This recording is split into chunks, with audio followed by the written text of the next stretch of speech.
안녕하세요. 올랜도 캠입니다. 오늘은 삼성전자에 대해서 한번 알아보는 시간을 갖도록 하겠습니다. 지금 주가가 많이 올랐는데 지금이 고점인지 아니면 더 갈 수 있는지 거기에 대해서 한번 알아보겠고, 구독자님 요청하신 로얄 캐리비안에 대해서도 알아보는 시간을 갖도록 하겠습니다.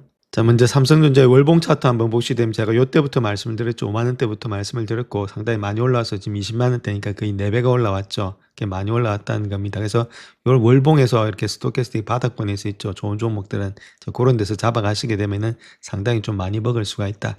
이렇게 보시면 되는데, 자, 급격하게 많이 올랐습니다. 이거하고도 많이 거리가 많이 벌어져 있고, 자, 그런 가운데 있고, 자세히 보시게 되면 거의 한 3개월 연속 상승을 했고, 보통 2개월 아니면 3개월 연속 상승한 후에는 좀 조정이 있습니다. 자, 그런 가운데 있기 때문에 좀 조정이 여기도 마찬가지겠죠. 그래서 기술적으로 본다 하더라도 좀 조정의 국면에 와 있다. 이렇게 보시면 되겠죠. 그래서 3월 달에는 아무래도 약간의 또 조정이 있지 않겠는가. 자, 그렇게 볼 수가 있겠습니다. 3개월 연속 상승을 했는데, 자, 4개월 연속 상승하기는 조금은 부담감이 있다. 물론, 지금 요럴 때는 3개월 연속이라든지 4개월 연속 상승할 때가 있습니다. 근데 이거는 갑작스럽게 너무 많이 올랐다는 거죠. 올라오면 속도가 너무 많이 올랐기 때문에 약간의 조정은 있다. 그래서 요럴 때는 좀 일부 익절이 필요하지 않겠는가. 제가 보는 관점에서는 지금 이제 가지고 있는, 이때 가지고 계시던 분들은 좀 일부 익절하셔서 또 나중에 또 내려오면 사면 되니까 그런 식으로 일단 하시는 것이 바람직하겠다. 분할 매도에 지금 들어갈 타이밍이지 지금은 매수할 타이밍은 아닌 것으로 예측이 되고 있다. 이렇게 말씀을 드립니다. 자, 그렇다면 그런 이유가 있어야 되는데, 이게 보시면 매출의 성장률 있죠. 그것이 50.4%입니다. 50% 이상의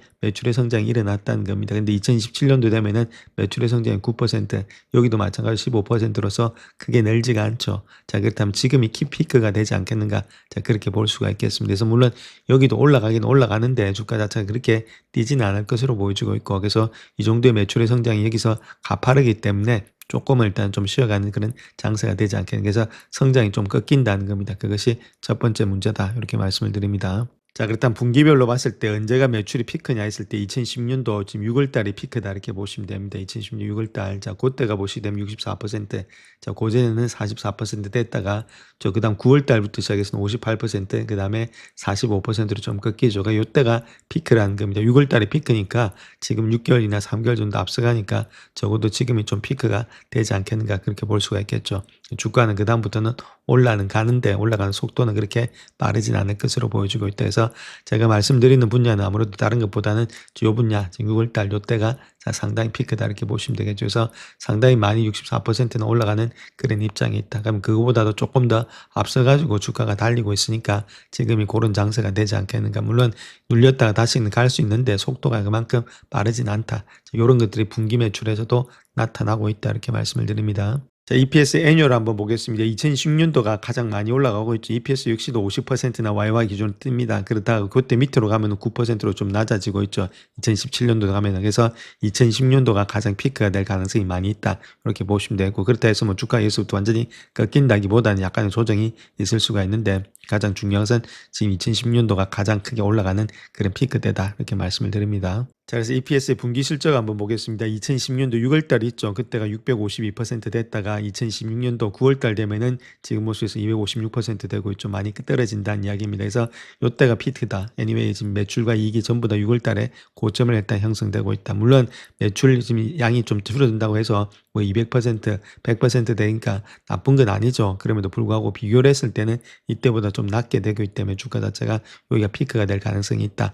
그렇게 보시면 되죠. 그 다음에 좀 약간 또 조정받았다가도 갈 수도 있는데, 중요한 것 자체는 조금은 피크를 향해서 달리고 있는 것이 현재 모습이다. 그렇게 말씀을 드립니다. 그 다음 또 하나 보셔야 될 것이 GP 마진이 있죠. 총이익률입니다. 이때가 2010년도가 지금 56%나 되고 있고 많이 뛰죠. 그래서 2025년도가 39%, 56%로 많이 뛰다가 2017년도에 54%, 그다음 56%니까 GP 마진 역시도 이때가 가장 피크가 되고 있다. 그래서 전반적으로 모든 것들이 이때를 갖다 지금 이제 피크로서 가리키고 있다. 이렇게 말씀드리겠습니다. 자, 그 다음 또 하나 봐야 될 것이 프리캐시 플로우 있죠. 그 다음 프리캐시 플로우 마진 한번 보시게 되면 2010년도가 상당히 많이 뛰었다는 겁니다. 마진 자체가 엄청나게 뛰죠. 프리캐시 플로우는 오퍼레이팅 캐시 플로우 있죠. 정말에서 영업 활동을 통해서 본 돈에서 자, 캡백스를 뺀 거다. 이렇게 말씀을 드렸죠. 자, 그렇기 때문에 이렇게 했을 때는 영업이익이 그만큼 많이 늘어났다는 겁니다. 그만큼 늘어나고, 이건 일단 여기에다가 투자를 다 했음에도 불구하고 이만큼 늘어났으니까 영업이익이 많이 늘어났죠.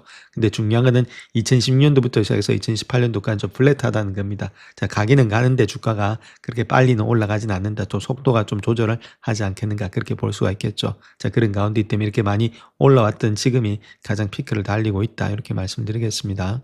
자, 일단 P 레이쇼를 한번 보겠습니다. P 레이쇼만 놓고 봤을 때는 지금 마이크론 테크놀로지가 한 10배수 정도 받고 있고, 그 다음에 삼성전자가 9.46배수, 그 다음 샌디스크가 8.89. 자, 그 다음 또 SK 하이닉스가 6.28이니까 SK 하이닉스가 상당히 저평가돼 있고, 삼성전자하고 지금 마이크론 테크놀로지는 거의 비슷한 가운데 있죠. 10배수 정도 받고 있다는 겁니다. 그러니까 요거들끼리 모아서 한번 봤을 때는 그렇게 일단 삼성전자가 지금에서는 그렇게 매력적인 포인트는 별로 없다고 보시는 게 맞겠죠. 물론 지금 이제 9배수로 하더라도 좀 멀티플 더 주게 되면 더 갈 수는 있습니다. 자, 그럼에도 불구하고 좀 상대적인 평가를 했을 때 10배수가 넘어가는 것이 거의 없기 때문에 이 정도는 아무래도 적정한 그런 가격대가 되지 않겠는가. 약간은 움츠러들 수가 있다. 이렇게 보시면 되겠죠. 자, 그 다음 또 EV/EBITDA로 한번 보겠습니다. EV/EBITDA로 봤을 때는 지금 이제 마이크론 테크놀로지 자체가 한 6.76배수, 그 다음 샌디스크가 6.48배수, 그 다음에 지금 삼성이 5.66배수, 그 다음 가장 지금 낮게 보고 있는 것이 SK 하이닉스가 4.14배수로서 가장 낮게 보고 있다. 그래서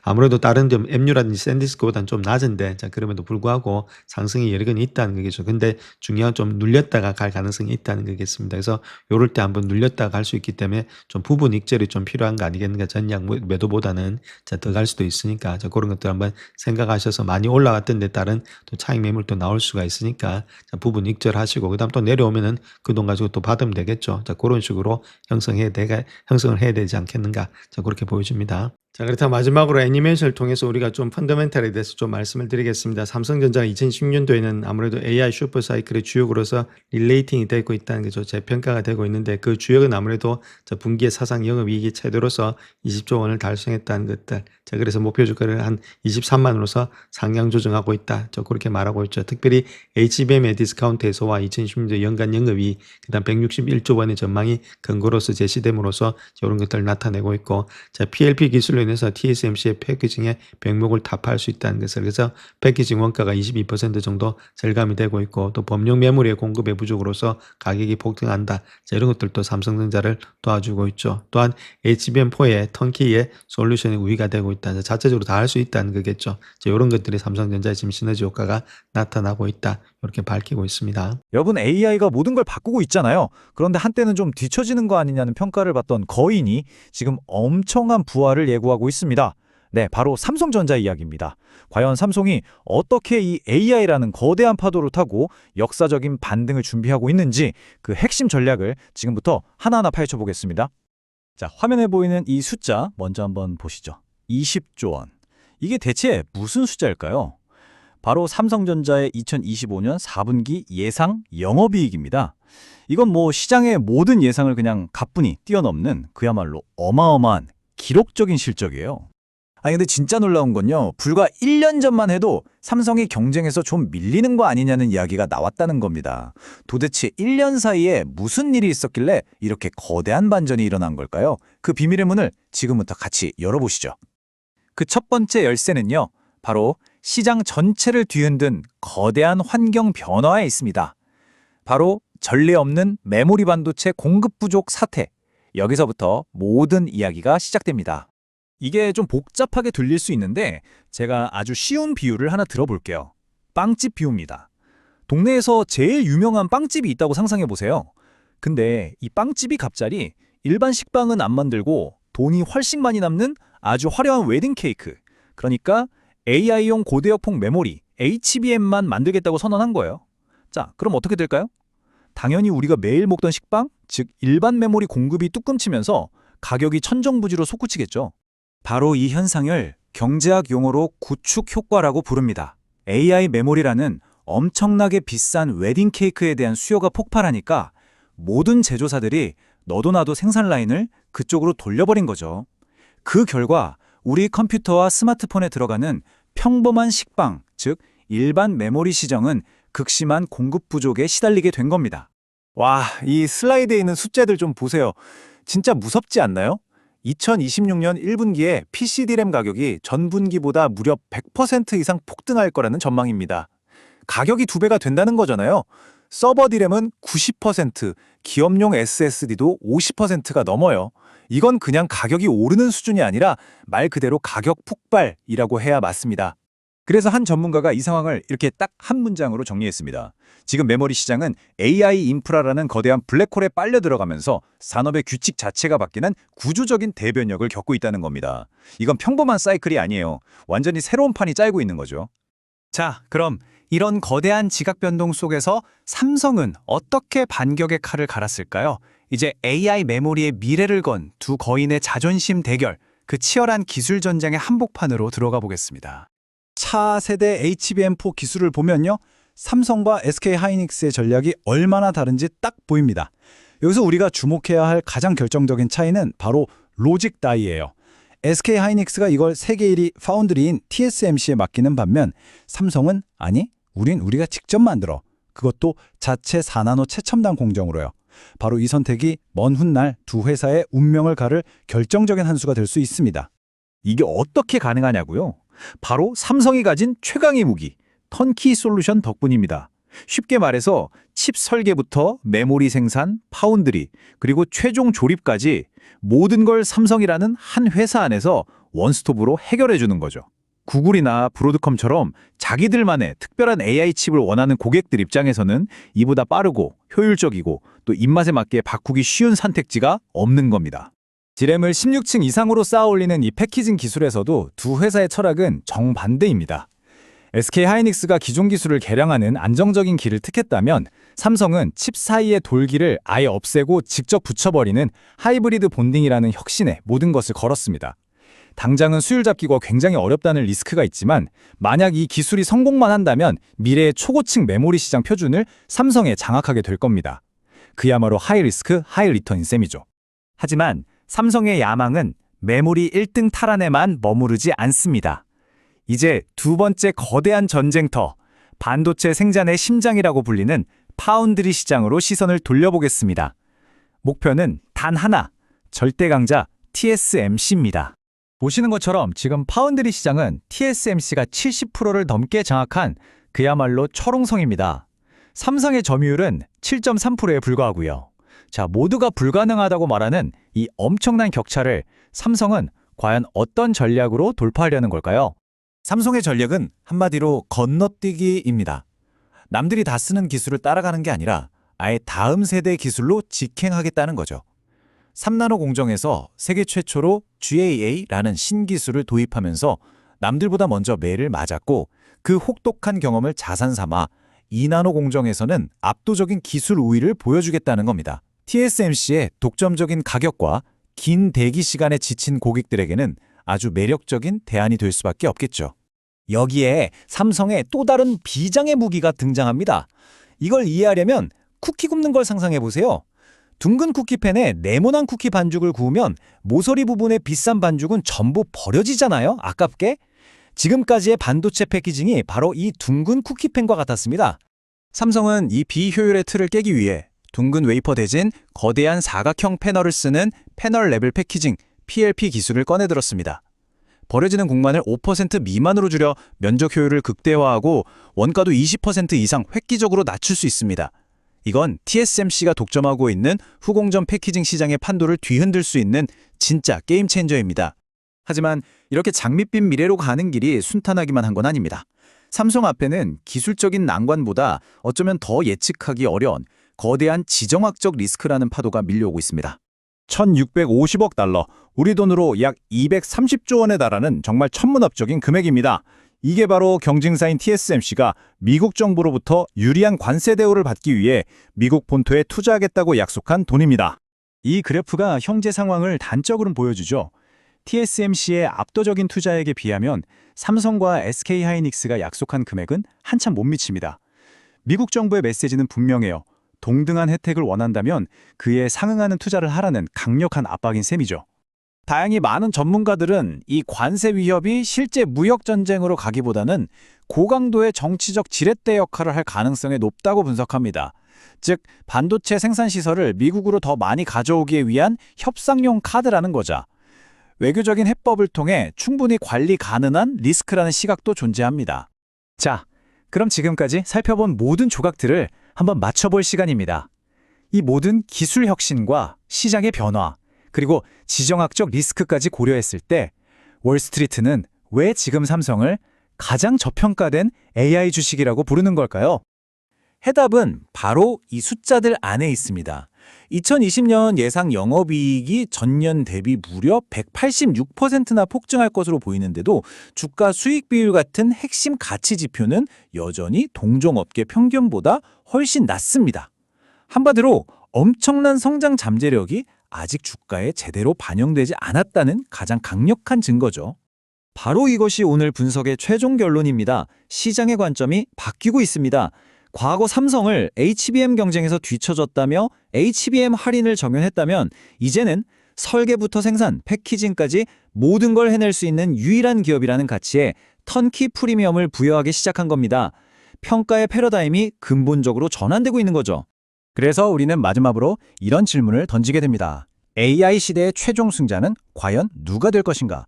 개별 부품을 가장 잘 만드는 회사가 아니라 결국 AI 칩이라는 하나의 완성품을 A부터 Z까지 모두 만들 수 있는 회사가 모든 것을 차지하게 될까요? 삼성의 거대한 도전은 이제 막 그 서막을 열었습니다. 자, 다음은 구독자님이 요청하신 로얄 캐리비안 그룹에 대해서 한번 알아보겠습니다. 크루즈 산업이 압도적인 수익성과 미래 성장의 엔진이 되고 있다 이렇게 밝히고 있는데, 자, 그 이유에 대해서 좀 깊이 있게 말씀을 드리겠습니다. 자, 일단 RCL의 적정 주가 한번 보겠습니다. 2017년도 걸 구해보면 되겠죠. 20.73 정도 되고 있는데 14% 정도 되고 있으니까 그래도 일단 EPS 증가는 계속해서 꾸준히 되고 있다 이렇게 말씀을 드릴 수 있겠죠. 자, 그렇게 했을 때 밸류에이션을 보시게 되면 지금이 17배수 정도 받고 있는데 섹터 평균보다는 조금 일단은 고평가되고 있죠. 자, 그럼에도 불구하고 5년치를 본다면 17배수, 그러니까 뭐 17배수 주는 것은 그렇게 무리가 없는 배수다 이렇게 말씀드릴 수 있겠고, 특별히 패그 배수를 보시게 되면은 1.68인데 0.96이니까 한 43% 정도가 마이너스가 되고 있죠. 그 정도로 되고 있으니까 어느 정도 이런 모습에서 본다면은 17배수 정도는 적당한 배수가 되지 않겠는가, 자, 그렇게 볼 수가 있다는 겁니다. 자, 그렇게 했을 때에 지금 이제 우리가 한번 17배수를 통해서 구해보면 되겠죠. 그래서 20.73이죠. 20.73에다가 17배수 정도를 줄 수 있다. 자, 그렇게 했을 때 적정 주가는 352불 정도가 된다. 이렇게 말씀드릴 수 있겠습니다. 그렇다면 352불 정도면 이제 요 가격대죠. 직전 고점 약간 못 미치는 가격대인데 한 요 정도까지는 올라갈 수 있지 않겠는가. 자, 그렇게 볼 수 있다는 겁니다. 자, 그렇게 했을 때 지금 고점 저점 대비해서 한 15% 정도의 상승 여력은 있다. 이렇게 보시면 되는데, 자, 아직까지는 시장 자체가 좀 받쳐져 올라갈 수 있겠죠. 그래서 조금은 더 시간이 걸리고 좀 내려온다면 좀 매수 관점에서 들고 가봐야 되겠죠. 뭐 나쁜 건 아닌데 중요한 것 자체는 조금은 지금 현재 모습 속에서 시장이 좀 불안하니까 좀 빠진다면 그때는 매수 관점이 있는 분들은 들고 가시고, 아직까지 충분히 상승 여력은 있다 이렇게 보시면 되겠죠. 자, 그런 가운데 있기 때문에 뭐 이 가격이라면은 그렇게 나쁜 가격은 아니다 이렇게 말씀드릴 수 있겠습니다. 그래서 충분히 상승의 여력은 있지만은 시장 상황이 그렇게 좋지 못하기 때문에 바로 달리기는 조금만 무리가 있지 않나 그렇게 보여지고 있습니다. 그래서 많이 빠진다면 매수 관점이고 있는 분들은 들고 가는 그런 전략들이 필요하지 않겠나 그렇게 보여집니다. 자, 오늘 우리가 파헤쳐볼 이야기는 바로 로열 캐리비안입니다. 지금 크루즈 산업이 그야말로 엄청난 호황을 누리고 있는데요. 그중에서도 이 회사가 어떻게 독보적인 위치에서 바다를 지배하고 있는지 그 비결을 한번 들여다보겠습니다. 오늘 이야기의 핵심은 바로 이 질문에서 시작합니다. 아시다시피 지금은 다들 지갑을 닫는 인플레이션 시대잖아요. 그런데 로열 캐리비안은 오히려 가격을 올리면서도 고객은 역대급으로 끌어모으고 있어요. 아니, 이게 어떻게 가능한 일일까요? 바로 이 숫자 플러스 32.5%가 그 힌트입니다. 이게 뭐냐면요, 2025년 조정주당 순이익의 예상 증가율인데 정말 엄청난 숫자거든요. 지금부터 이 놀라운 수익 성장의 배경에 뭐가 있는지 하나씩 까보겠습니다. 자, 우선 좀 더 큰 그림부터 한번 들여다볼까요? 사실 로열 캐리비안의 성공은 단순히 한 회사가 잘해서라기보다는 시대의 거대한 흐름을 제대로 탔기 때문이기도 합니다. 그러니까 핵심은 이거예요. 사람들이 이제 물건을 사는데 돈을 쓰는 게 아니라 경험, 그러니까 추억을 사는데 돈을 쓴다는 거죠. 이게 뭐 팬데믹 때문에 잠깐 나타난 현상이 아니고요. 아예 소비의 패러다임이 바뀐 아주 장기적인 메가 트렌드라고 봐야 합니다. 그리고 여기서 진짜 재밌는 게 뭔지 아세요? 바로 고객층이 바뀌고 있다는 점이에요. 물론 55세 이상 고객들이 여전히 든든한 기반이지만 X세대와 밀레니얼이 27%까지 치고 올라왔습니다. 이 젊은 세대는요, 크루즈 안에서 즐기는 프리미엄 경험에 돈을 아끼지 않는 아주 중요한 소비층으로 떠오르고 있죠. 좋습니다. 그럼 이제 이 거대한 흐름 속에서 로열 캐리비안이 구체적으로 어떻게 이 수요를 돈으로 바꾸고 있는지 그 재무 성과를 집중적으로 살펴보겠습니다. 자, 이 표를 좀 보세요. 정말 놀랍지 않나요? 총 매출은 한 8.8% 늘었는데 순이익은 무려 48% 넘게 폭증했어요. 실질적인 영업 현금 창출 능력을 보여주는 이 EBITDA 마진도 크게 개선됐고요. 이건 그냥 장사가 좀 잘 된다 이 수준이 아니에요. 회사가 그야말로 최고의 효율로 돌아가고 있다는 아주 강력한 신호입니다. 이익이 왜 이렇게 폭발적으로 늘었는지 그 비밀이 바로 여기에 다 담겨 있습니다. 정말 심플하면서도 무섭도록 강력하죠. 고객 한 명당 버는 돈, 즉 수익은 3.7% 늘렸는데 핵심 운영 비용은 오히려 0.1% 줄여버렸어요. 버는 돈 더 많이 벌고 쓰는 건 더 적게 썼으니 이익이 폭발할 수밖에 없는 구조를 만든 겁니다. 그리고 이 모든 것의 정점을 찍는 숫자가 바로 이겁니다. 18%. 이게 뭐냐면 투자 자본 수익률, ROIC라는 건데요. 쉽게 말해서 돈을 얼마나 잘 굴려서 이익을 내는지를 보여주는 성적표 같은 거예요. 18%면요. 회사가 스스로 세웠던 장기 목표치도 가뿐하게 뛰어넘는 그야말로 경이로운 수준의 자본 효율성입니다. 아니, 도대체 무슨 전략을 썼길래 이런 말도 안 되는 숫자가 나오는 걸까요? 지금부터 로열 캐리비안의 성공 비결, 그 세 가지 핵심 기둥을 하나씩 까보겠습니다. 네, 바로 이 세 가지입니다. 사유지 목적지, 스마트 선대, 그리고 AI. 이 세 가지가 어떻게 유기적으로 맞물려서 엄청난 시너지를 내는지 지금부터 하나씩 뜯어보죠. 첫 번째는 사유지입니다. 이게 진짜 핵심인데요. 로열 캐리비안은 이제 그냥 배만 띄우는 회사가 아니에요. 거의 부동산 개발 회사에 가깝다고 봐야죠. 퍼펙트 데이 앳 코코케이처럼 자기들만 쓸 수 있는 섬을 통째로 개발해서요. 승객들이 거기서 쓰는 돈을 단 한 푼도 외부로 뺏기지 않고 100% 다 가져가는 완벽한 폐소형 생태계를 만들어 버리는 겁니다. 두 번째 전략은 아주 영리한 선대 운영입니다. 한쪽에서는 아이콘 클래스 같은 세계 최대 규모의 배로 온 가족이 즐길 수 있는 대중적인 시장을 공략하고요. 다른 한쪽에서는 더 작고 날렵한 디스커버리 클래스를 만들어서 큰 배는 못 들어가는 산토리니 같은 고급 항구에 들어가서 하이엔드 여행객들을 사로잡는 거죠. 그러니까 한쪽에서는 규모의 경제로, 다른 한쪽에서는 희소성으로 승부하는 정말 영리한 투트랙 전략인 셈입니다. 세 번째 기동은 바로 기술, AI입니다. 로열 캐리비안은 AI를 그냥 유행 따라서 쓰는 게 아니라 아예 비즈니스 운영의 심장부에 박아 넣었어요. 이 AI 시스템이 하루에 처리하는 데이터가 무려 1,500만 개라고 합니다. 상상이 되시나요? 이걸 AI가 실시간으로 분석해서 최적의 티켓 가격을 딱딱 찾아내는 겁니다. AI는 돈을 버는 데만 쓰이는 게 아니에요. 돈을 아끼는 데도 기가 막히게 활약합니다. 예를 들어서 AI가 승객들의 식사 패턴을 예측해서 식자재 주문량과 조릴량을 실시간으로 조절해요. 이걸로 음식물 쓰레기를 최대 50%까지 줄이는 게 목표라고 합니다. 아까 앞에서 봤던 그 놀라운 비용 통제 기억나시죠? 바로 이런 기술력이 있었기에 가능했던 겁니다. 자, 그럼 이쯤에서 궁금해지죠? 로열 캐리비언이 이렇게 잘 나갈 때 다른 경쟁사들은 뭘 하고 있을까요? 바다 위의 진검승부, 지금부터 시작합니다. 크루즈 업계의 빅3입니다. 보시면 세 회사가 처한 상황이 완전히 달라요. 카니발은 일단 빚 갚느라 정신이 없고요. 노르웨이지아는 지금 비용 문제 때문에 거의 불이 난 상황입니다. 그런데 로열 캐리비안은요. 독보적인 자본효율성, 아까 봤던 그 ROIC를 바탕으로 혼자 저만치 앞서가면서 미래를 위한 생태계 확장에 투자하고 있는 거죠. 특히 경쟁사인 노르웨이지안이 얼마나 심각한 상황인지는 이 한 문장이 모든 걸 말해줍니다. 행동주의 펀드인 엘리엄 매니지먼트가 쓴 보고서의 한 구절인데요. 비용은 248%나 폭증하고 수익성은 급락했다는 거죠. 로열 캐리비안의 철저한 비용 관리가 얼마나 대단한 성과인지 역설적으로 보여주는 대목입니다. 하지만 이렇게 잘 나가는 로열 캐리비안에게도 모든 바다가 잔잔한 건 아닙니다. 수평선 너머에 몇 가지 먹구름이 보이거든요. 반드시 짚고 넘어가야 할 리스크들이죠. 크게 세 가지를 꼽을 수 있습니다. 첫째, 아시아 지역의 지정학적 리스크. 둘째, 유럽의 강력한 환경 규제로 인한 비용 증가. 그리고 마지막으로 어쩌면 가장 중요할 수 있는 건데 과연 소비자들이 이 비싼 가격을 계속 감당할 수 있을까 하는 피로감 문제입니다. 자, 그런데 말이죠. 이런 리스크들이 분명히 있는데도 불구하고 월가의 전문가들은 아주 압도적으로 긍정적인 신호를 보내고 있습니다. 이 주식을 분석하는 애널리스트 23명 중에 무려 19명이 매수 의견을 냈어요. 이건 로열 캐리비안의 핵심 전략이 이런 외부 보전을 충분히 이겨낼 만큼 강력하다고 믿는다는 뜻이겠죠. 네, 로열 캐리비언은 지금 자기만의 바다를 항해하고 있는 게 분명합니다. 하지만 새로운 파도가 밀려오고 있는 지금 진짜 질문은 이거겠죠. 이 독주, 과연 언제까지 이어질 수 있을까요? 이건 앞으로도 우리가 계속 지켜봐야 할 흥미로운 관전 포인트가 될 겁니다. 영상을 끝까지 시청해 주셔서 감사합니다. 영상이 도움이 되셨다면 구독과 좋아요 부탁드립니다. 감사합니다.